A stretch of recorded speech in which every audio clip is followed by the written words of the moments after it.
Good evening, everybody. Welcome, very warm welcome to tonight's celebration of international poetry. My name is Neil Monroe. It's a great pleasure to have you all here, albeit virtually, for the competition awards evening. Let me just briefly say how the event's going to run. There's going to be a very brief introduction from me, and then I'm going to hand over to our judge from this year, Will Harris, who has very kindly agreed to read a little bit from his work and say a little about what it was like to judge the competition this year. And then we'll hear from the winning poets. Just to let you know, closed captioning is available. You can either get it from the bottom of the screen or maybe from the top of the screen if you'd like to use it. I can't guarantee it's going to be absolutely accurate in terms of representing what people are exactly saying, but it will do its best. But please feel free to use it if you like. I'm also going to be sharing the poems by the winning poets as we go along on screen, so you can read them there. And of course, you can track them down on the website. And in a minute, I'll share a link to the page if you haven't already seen it. The competition is, as you probably know, based at Oxford Brookes Poetry Centre here at Oxford Brookes University in the UK. The centre exists to promote the teaching of poetry that we do at the university, and we have excellent undergraduate and postgraduate courses in both English literature and creative writing. And also, we try and showcase the extensive research into poetry that my colleagues are doing from the poetry of the 17th century right through to the present day. We also run a podcast, which you may know about. Most recently, I did an interview with my colleague, Dr. Dinah Rowe, about Christina Rossetti, who she's an expert on. So feel free to check that episode out and see what else we've had in the past. And we also run poetry workshops and community events. And in 2018, we started publishing poetry in pamphlet form with Ignition Press. That has won or been shortlisted for numerous awards, I'm pleased to say. I'd really encourage you to have a look at our website. If you can, just search for Poetry Centre, Oxford Brookes Poetry Centre. I'll put a link in a minute. And also follow us, if you don't already, on Facebook, Twitter and Instagram. We are at Brookes Poetry, that's BROOKES Poetry, to find out more about our work. I just want to say a couple of big thank yous before we get over to talk to Will. Thank you very much to my colleague Claire Cox, who's here this evening, for her really hard work in running the competition and dealing with inquiries and entries. I want to say thank you to our colleague Les Robinson as well for his assistance. And special thanks to Lucinda Frew for running the financial side of things and taking your money, if you're one of the entries, frankly, in the online shop. So thank you very much to Lucinda. As always, this year, poems were submitted in two categories: the EAL, or English as an Additional Language category, open to all poets over 18 who speak English as an additional language, and the Open category, which is open to all poets over the age of 18. We were delighted to receive over 1,000 entries again this year from a really wonderful range of poets and coming from all kinds of different countries around the world. To name just a few, we received entries from India, Bosnia-Herzegovina, the Democratic Republic of the Congo, Malaysia, Australia, Montenegro, Canada, Puerto Rico, Japan, France, Germany, and the UK. And I'd like to say a really huge thank you to everybody who entered the competition this year, whether they were winners, shortlisted, or just some of the other entrants. You can find the list of winners and the shortlisted poets on the Poetry Centre website, as I've been saying, and also you'll find there the judges' report, which is great. I really recommend having a look at that. So at this point, I'd particularly like to congratulate those poets who were shortlisted this year. Again, you can find their names and the titles of their poems on the website, but they are Fiza Abbas, Massimo Vitor Avantaggiato, Catherine Bevis, Courtney Conrad, Elijah East, Ioannis Kalkunas, Özge Lina, Kamil Mahmoud, Urshin Maloney, and Carlos Sevilla. Congratulations to all of you, and I think some of them are here this evening, so thank you so much for coming along. It's great to see you. So I'm going to hand over in a minute to Will Harris, who is our judge for the year. And as I say, if you haven't checked out his report yet about judging the competition, I really recommend it. Its close attention to the details of the winning poems was really wonderful to see, and I'm sure the poets really appreciated that. So thank you very much, Will. Will is a London-based writer. His debut poetry book, which I'm sure many of you will know, called Rendang, which was published in 2020, was published by Granta in the UK and was Wesleyan University Press in the US. It was a Poetry Book Society choice, shortlisted for the T.S. Eliot Prize, and won the Forward Prize for Best First Collection. He's also published the pamphlet All This Is Implied. He published that with Happenstance in 2017, and the book-length essay Mixed Race Superman, published by Peninsula Press in the UK in 2018, and an expanded edition by Melville House in the US in 2019. Will received a poetry fellowship from the Arts Foundation in 2019, and he also co-edited the spring 2020 issue of the Poetry Review with our colleague, Mary Jean Chan. So Will, over to you. Thank you so much. Hello, everyone. Thank you so much for that introduction, Niall, and so nice to see so many of you here after having lived with your anonymous poems. This is the first single poem competition I've judged, maybe the last, I don't know. And it was really unexpectedly scary just having so many poems and without any kind of moorings of, preconceived ideas about the author or like where they were coming from.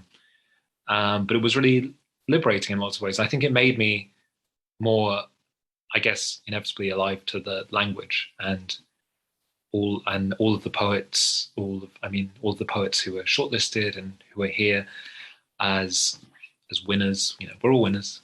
As the ones that just on the that kind of bubbled up to the top of my head, all were doing amazing things with language that just made me feel much more alive reading. And so thank you for that. And yeah, I think, what else can I say about the judging? I feel like most of what I wanted to say about each person's poem I've put in the judges report. And if I try and go through it now, I'll take up too much time. And I want to give time to the poets, and also I'll just get something wrong. So anyway, I recommend you seek out all of their work and also follow them in the future, as I'm going to. That's the good thing about competitions like this and all the good stuff that Oxford Brookes do and Nile and Ignition Press. I love the conduit between international poetry competition and small press. Those feel like the kind of two sides of poetry, the way it can be like both really international and really tiny, and in a good way.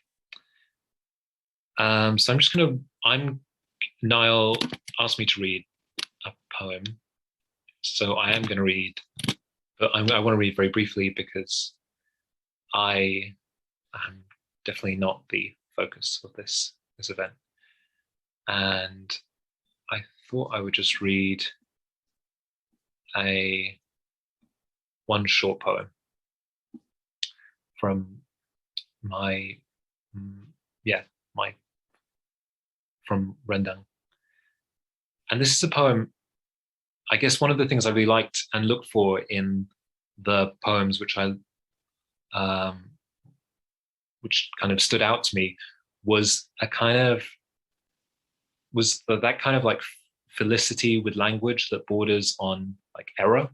And I think all the poems I love have that quality where they're kind of twisting language in a slightly unusual way. And I'm really drawn to mistakes. I think there's an amazing Anne Carson poem where she draws out the link between metaphor and mistake. Anyway, so this is a poem called Budlia, Not Buddha.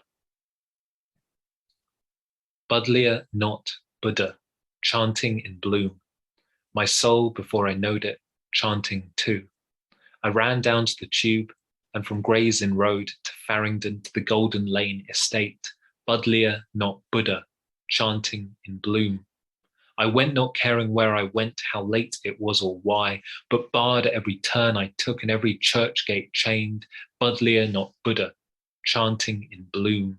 Grey it grew, and far from home, until I had to stop. My bundling found me on a bus, and eyes closed there I cried, waiting for the sky to gape and let me crawl inside. Budlia, not Buddha, chanting in bloom. Budlia, not Buddha, buddling on my tomb. Um, thank you. And yeah, should I introduce the poets, Niall? Sorry, No, don't worry. I can do that. That was great. Okay. Thank Okay. you very much, Now Will. I'm going to hand back to Niall, and I'm just going to become a fan, like a fan on the side, just cheering you on. Okay, great. Thank you again, and excited to be here. Thanks so much, Will. That was great. So wonderful to hear you read, actually, a poem from the book. And thank you so much again for judging the competition so brilliantly, as I'm sure all the poets will agree. But we all think it was a terrific list, a really interesting list of poets. So thank you. Okay, so we're going to move on and hear from the winning poets now. We're going to start with the EAL category. So in a second, I'm going to share Laura Theis's poem, but first I'll introduce you to her. Laura Theis is an award-winning musician and writer. Originally from Germany, she now lives in Oxford. Writing in her second language, her short stories and plays and poetry have been broadcast and or published in 6 different countries. And in 2020, she was awarded the £10,000 Mogford Short Story Prize.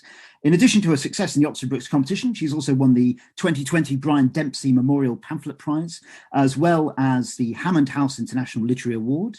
She also won the A.M. Heath Prize, was runner-up for the Martin Crawford Award, and has been short or long-listed in numerous other competitions. Her poetry collection, which is called How to Extricate Yourself, is published by Dempsey and Windle. And you can find more about Laura just in the chat there on her website or on Instagram, where she posts fairly regularly. So her poem, which was the first place poem in the EAL category, is called A Poem in Which I Use the Word Betoken for the First Time in My Life. And I will just share it so everybody can see it. Laura, over to you. Thank you so much. Yes, I wanted to say thank you to everyone at Brookes and especially to Will. It made me so happy to win this prize, and I'm so grateful. It was like a bucket list dream to win this. And I wanted to share about how I wrote this poem because it's a really good exercise for other poets listening, for when you're kind of scared of the blank page, which can be a little bit scary sometimes. This is an exercise I learned in my creative writing masters. And basically the idea is that rather than starting with a blank page, you start with a poem in a language you don't know. And then you just take the poem and imagine what you think it might say. And then you write that poem. And that's how this one came about. A poem in which I used the word betoken for the first time in my life. Here's a little bauble of dust for you to hit me with, hard. So I go down, then get up and hug you like a monkey catcher. I blow up dripped in blood, then get up once more, dipped in honey. The hug entails all the gratitude of a grave and all the gravity of a fleeing mare. Look, you have made a mark that betokens the death of light. Thank you. Wonderful. Thank you so much, Laura. It's terrific. I thought one of the interesting things that occurred to me actually when I was looking at the winning poems that Will picked is that some of these poems are relatively short, like Laura's, but it suggests to you actually that you don't have to write a kind of long poem for it to be incredibly effective and very moving. So that was fantastic, Laura. Thank you so much. Okay, so we're going to move on now to Elsa. I'm just going to share information about Elsa here so you can see. Elsa was placed second in the EAL category. Elsa Braekkan Payne is a writer and honorary lecturer in creative writing at the University of Birmingham, who's been involved in teaching, curriculum innovation and program management in creative writing for the past 20 years. She's also taught English, Russian and Scandinavian and is bilingual Norwegian English. Elsa developed and ran one of the first single honours creative writing degrees in the UK, convened the BA English with Creative Writing at the University of Birmingham, and taught in the MA and PhD programmes in the Department of Film and Creative Writing there. She also organised the Birmingham Visitor Writing Programme, a series of annual lectures by high-profile writers. She's an active member of Art Writes, a community of writers and artists who perform and publish work in the West Midlands. Several of her poems can be found on their website, which is artwrite.net. And again, you can find a link to that in the chat.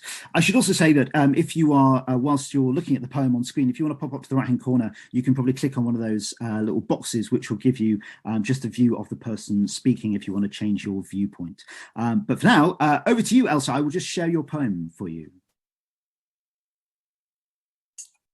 Okay, thank you. Will you move it down the page as I'm reading, or shall I? Yeah. Yeah. Just a few things. It sounds as if yeah, I do teach creative writing, but I wanted to say about myself that I've always considered myself to be more of a reader than a writer. I've taught myself to write through reading. I got an academic background. I always loved literature. I always wanted to be a literature lecturer, and for whatever complicated, strange reasons, I became involved in creative writing, and it's been an amazing journey. So yes, I do write, but I have not got a long list of wonderful publications, and I am entering my retirement wanting to do nothing but write. So that's me.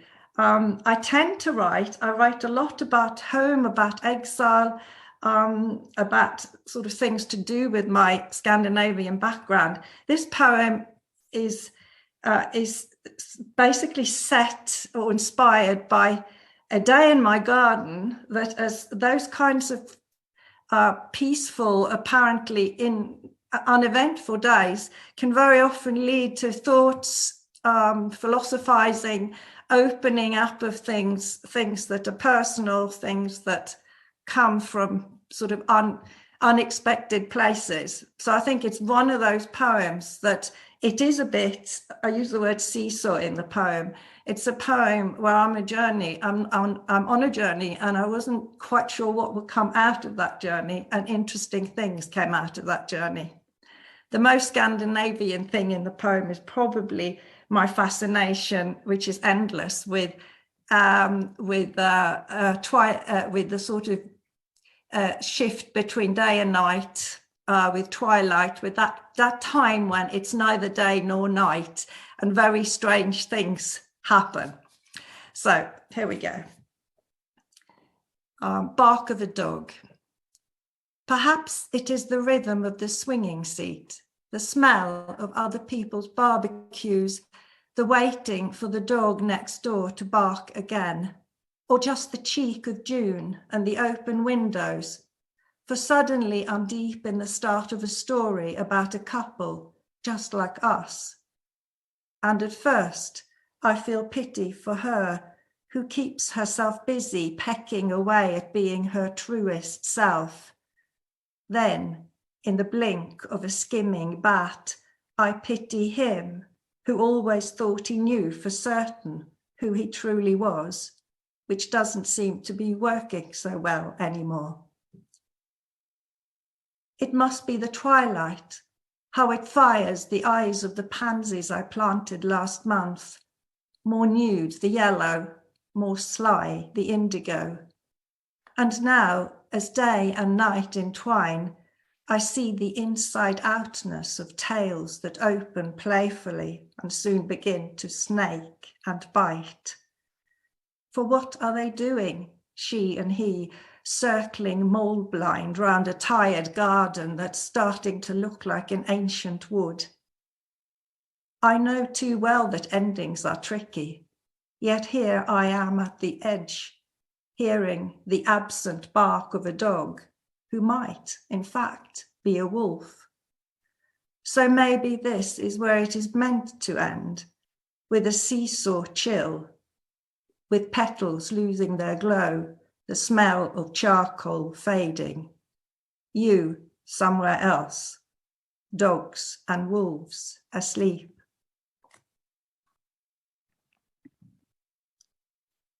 Fantastic. Thank you so much, Elsa. That's terrific. I loved how you identified the most Scandinavian thing in the poem. That was great. Really nice insight into what your writing process is. Thank you very much indeed. Okay, so now the special commendation in the EL category went to Mark Dimaisip, who is a poet from Manila. And I will just share you some information so you can find out a bit more about Mark and then ask him to read his poem. There we go. I've put in sort of some social media links as well for people. So if you want to kind of track them down and see what kind of work they're getting up to, please do. So Mark is a poet from Manila. His work has been published in Alliteration magazine, Human Parts, the Brasilia Review, Char, an Asian literary journal, and elsewhere. You can actually hear him read, and I did earlier, from his work in a Strange Horizon podcast episode from earlier this year, focusing on Southeast Asian poetry, and the link is there in the chat. He has performed for stages like the Cultural Center of the Philippines, Museum Nelayan Tanjung Balao, and Aliwal Arts Center in Singapore. And his website and Twitter addresses are there in the chat as well. So, Mark, over to you. His poem is called Underwater Tongue, and I will share it so that you can see what he wrote. Hello, everyone. I'm Mark Dimaisip. I'm from Manila, Philippines, and I'm currently 8 hours and 2 oceans away from Oxford Brookes. So this is very nice to have this event. Thank you, Niall and Claire, for organizing the competition and this event. And thank you, Will, for choosing my poem. Just a quick background. Underwater Tongue is a speculative piece, but it's just the first few lines and the last few lines that are fantasy. Most of it are real things that happened in my childhood. So I grew up in a farm where I was taught how to kill animals for food. We would have insects instead of toys for playthings, and our cats and dogs would just disappear, and adults would tell us that they're sent to other farms. And the story in the poem where I taught some of the chickens how to swim and how the chicks how to swim. That's an actual memory, because I thought that if they could swim, then maybe they'd be as happy as ducks, and that's a childhood memory that stuck with me for so long.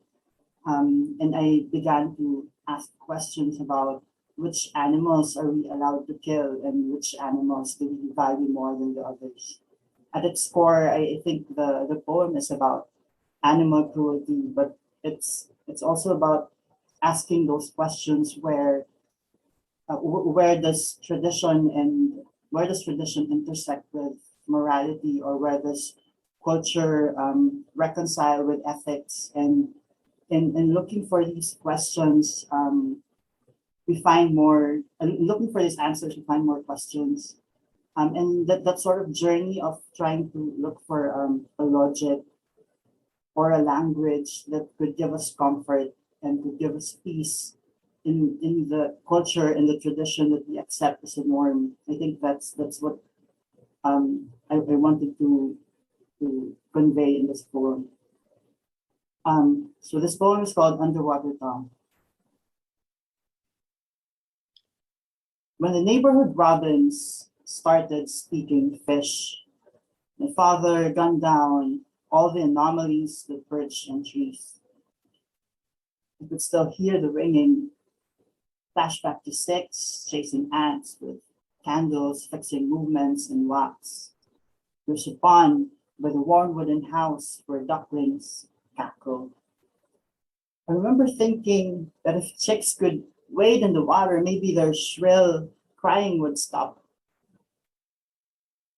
When my grandfather collapsed in the stairway, I wasn't taken aback by his ending. Farm teaches death. The backyard gravel becoming more and more maroon. The daily playtime of ripping insects apart, dogs and cats put down for fucking all the time.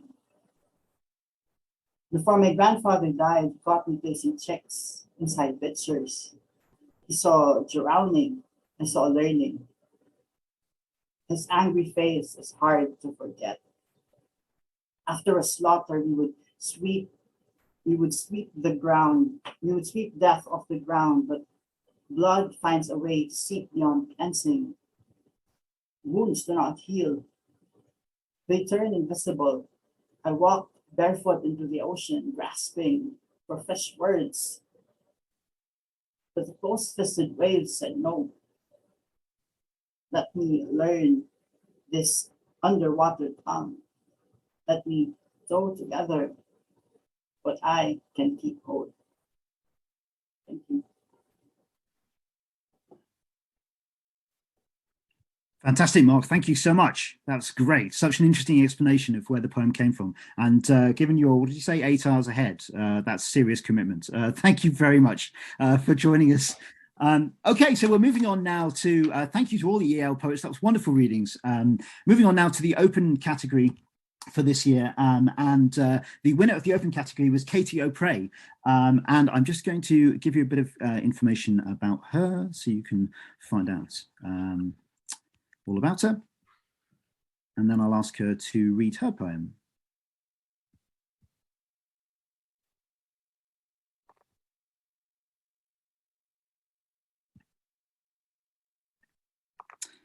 There we go. So Katie is a poet from Bedfordshire.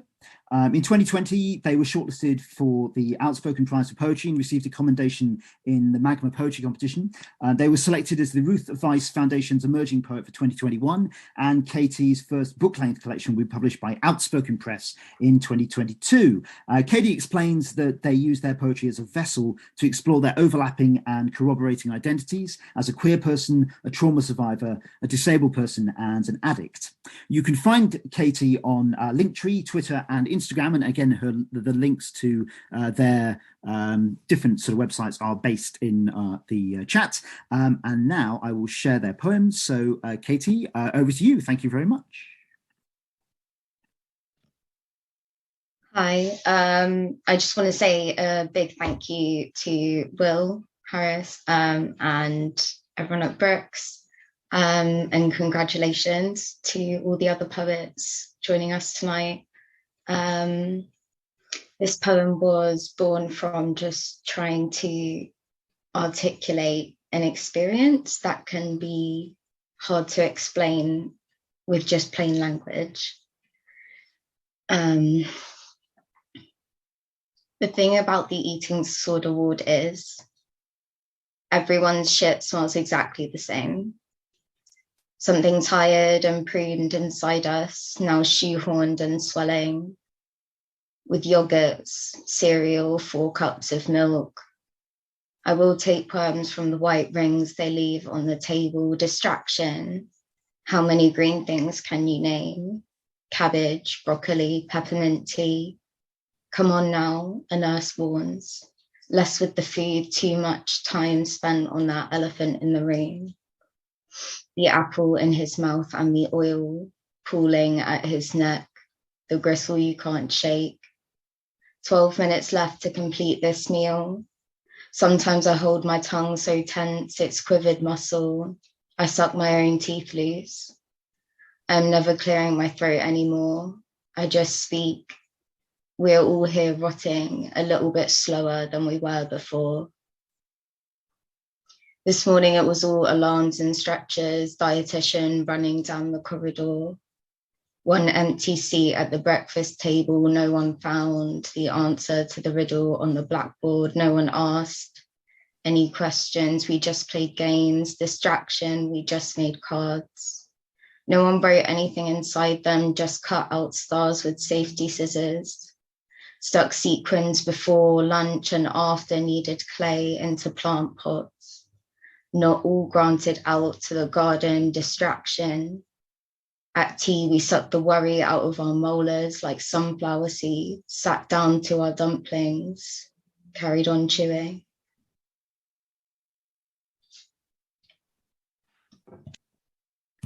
Wonderful. Thank you so much, Katie. That was terrific. Really looking forward to seeing the book when it comes out next year. Thank you. On now to Morag Anderson, and I will just again share a little bit of information about Morag. Morag is up in Scotland, based in Highland, Perthshire. An emerging Scottish poet. The relationship between land, sea and people influences her writing. Her poetry has appeared in Pop Shop Quarterly, Skylight 47, Finished Creatures, Fly on the Wall and The Scotsman, as well as in several anthologies.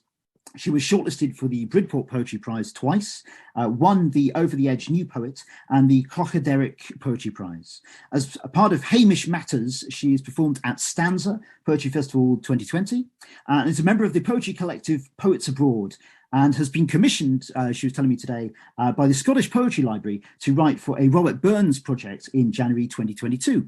Her first chapbook, which is called Sin is Due to Open in a Room Above Kitties, was published earlier this year by Fly on the Wall Press. And again, there's a link to it in the chat, and you can also find her Twitter page too.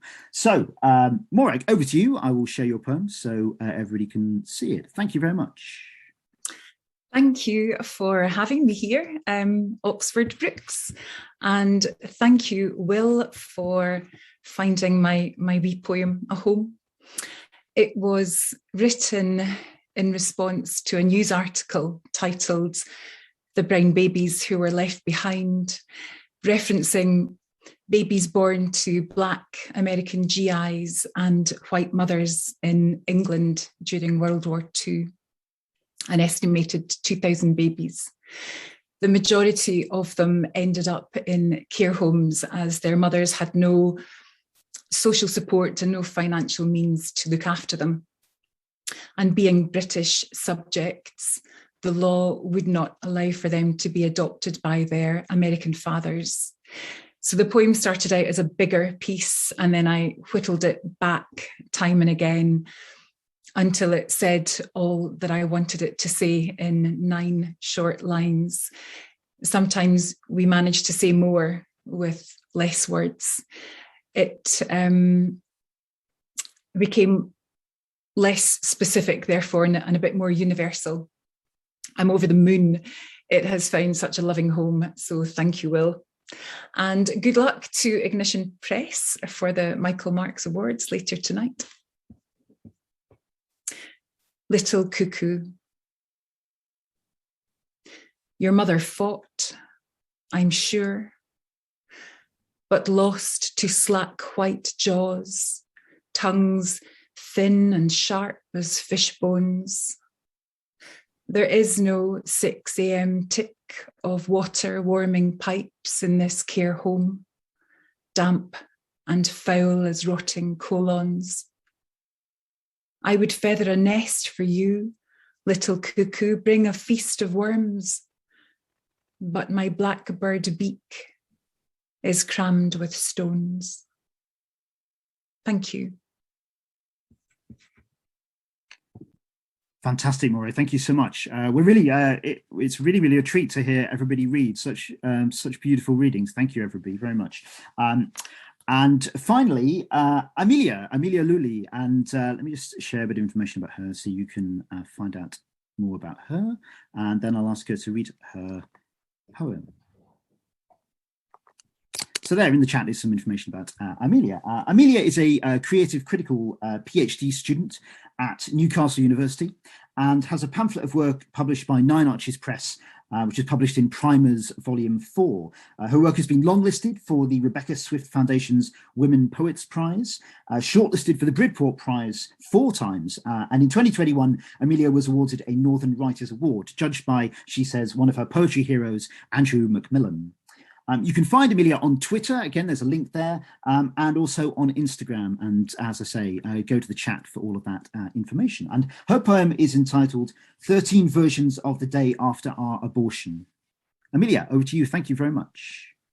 Thank you, Niall. And thank you, Claire and Will, especially for choosing my poem.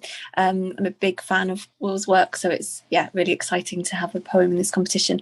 And it's been great to hear everybody read as well. Thank you, everyone, for the readings. I haven't really got very much to say about this poem, and it's quite long anyway, so I'm not sure what I could say that would be useful before I start, except that I graduated yesterday from my MA, and this is a poem that I wrote during that time, so it's nice to be able to read it today after that yesterday. So 13 versions of the day after our abortion.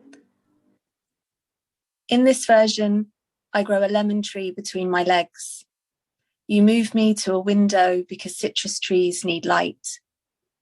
In this version, I wrap myself in a golden fleece, start a bonfire in the backyard, eat baby insects like air. In this version, you give me a piglet, 2 eyes, a bold round head, rhythmically kicking its arms and legs like an accordion playing a polka. In this version, you move me next door, and I write to all the women you left, love letters that become birds once read, so they don't have to decide what to do with them next. In this version, I get my pilot's license while you teach my son to dance. Wearing an aviation suit and Earhart goggles, I sit in the cockpit, still on the ground, watching you both spinning. In this version, we don't get pregnant in the first place. Instead, your swimmers take a leap, swim the channel, make it all the way to France, where they quickly pick up the language, open a small boulangerie and cycle to work every day. I eat eggs for breakfast for a week. In this version, you buy me a convertible car. I drive on long, empty roads with the top down, my hair wrapped in a red chiffon scarf. The seats are black leather, wiped clean, just in case, you say. In this version, your mum cooks me dinner. 15 courses of the Corinthians and a jug of the Song of Songs. I keep my elbows off the table. She spoons verses on my plate while stroking my face. In this version, I discover you stole the baby while I was sleeping. You keep it in a pickling jar. You tell me this is in case I change my mind. In this version, you plait my hair. You take my trinity and weave it, soft in your hands, like feathers, you say, as I start tapping my claws on the wet soil. In this version, you feed me your dog, flesh cubed, marinated in virgin oils, roasted. We sit at the table looking at each other, but never, ever our plates. In this version, you hold my hair back at the side of the clinic road. I heave my organs up and out of my mouth onto the curb. Oops, there's a kidney. Oh, and another, you say. In this version, you are bleeding. I don't want to be dramatic, but you are bleeding like someone let the bathwater out onto the floor. You are bleeding, the colour fleeing you, leaving behind nothing but pale foam and bubbles. Thank you. Fantastic, Amelia. Thank you so much. That was a really powerful poem to end us with. One of the great privileges of running this competition is just to see the kind of extraordinary range of poetry being written right across the world. Indeed, I think Will's done a really magnificent job of picking out such a diverse range of poetry, which is really exciting to see all the wonderful ways in which people are responding to kind of experience. So, and not all that many poems about the coronavirus, which is always a possibility, I think, at the moment. There's going to be lots and lots of those, but actually there's just a really rich range of poetry. So thank you all so much for your readings. Congratulations again to all of our poets. Thank you very much indeed to Will for being such a fantastic judge. And thank you everybody for tuning in this evening. It's been great to have you all here. I hope you've enjoyed it. We have recorded this event, so it will be available via the website in the next few days. Please do check out the winning poems on the competition pages. You can just search for Brookes Poetry Centre and you'll find on the left-hand sort of side of the page, you'll find the link to the International Poetry Competition. And please do, as Will said, track down these excellent poets' work, which you can find out there on the internet and indeed in their publications, either now or forthcoming. Please do check out the website. Please sign up for the weekly poem email that we have. We send out a contemporary poem every week, which also doubles as our newsletter, showcasing creating some small press work. And please follow the Poetry Centre's activities on social media. Thank you all so much for coming, and take care, and have a good evening. Thanks again.